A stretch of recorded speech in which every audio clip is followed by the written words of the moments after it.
Cette semaine à l'émission, Yannick Desbiens nous entretient sur la saison 2019 de l'espace René Lévesque à New Carlisle.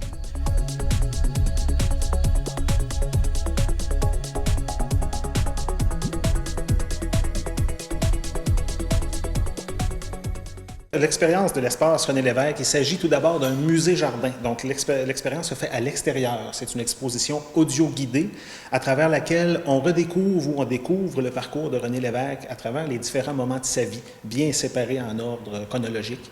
Donc, ça nous permet vraiment d'apprécier les accomplissements qui ont été réalisés par René Lévesque à partir de son enfance ici à New Carlisle, donc sa vie à l'école, sa vie de famille, au séminaire à Gaspé. On s'en va ensuite évidemment à Québec pour terminer ses études, la carrière de journaliste, de militaire et évidemment l'homme politique à partir des années 60. Tout est là et on en fait vraiment une belle tournée là, qui nous apprend vraiment le cœur de sa vie. Et également de se remémorer notre histoire récente aussi là, au cours du dernier siècle.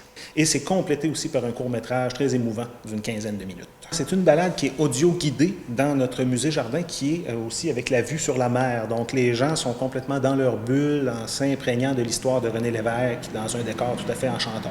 Pour notre deuxième saison, on a eu une très bonne année. Les gens, encore une fois, ont été très heureux de leur visite.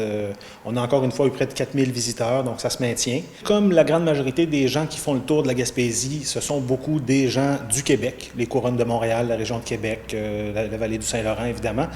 Par contre, évidemment, en fin de saison, on a un peu plus d'Européens qui sont par ailleurs très intéressés à découvrir non seulement l'histoire de René Lévesque, mais l'histoire du Québec aussi en général qu'on découvre à travers notre exposition. C'était en général une très belle saison là, qu'on a vécue encore une fois.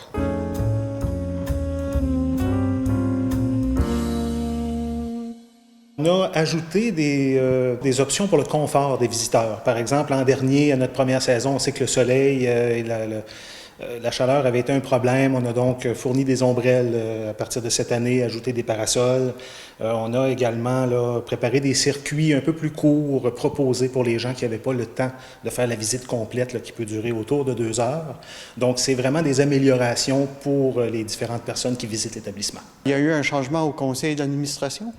Effectivement, M. Louis-Étienne Bernard, qui souhaitait passer le flambeau maintenant que l'espace est bien rodé, fonctionne, et c'est M. Gaétan Lelièvre qui est maintenant le président du conseil d'administration de la Fondation. On est en train justement de regarder pour l'avenir, tout d'abord de consolider l'établissement ici, puis de voir aussi comment on pourrait sortir le contenu de l'espace, que ce soit dans les écoles ou dans d'autres établissements, comment on pourrait aller porter cette information-là auprès des gens qui ne peuvent pas se déplacer ici directement.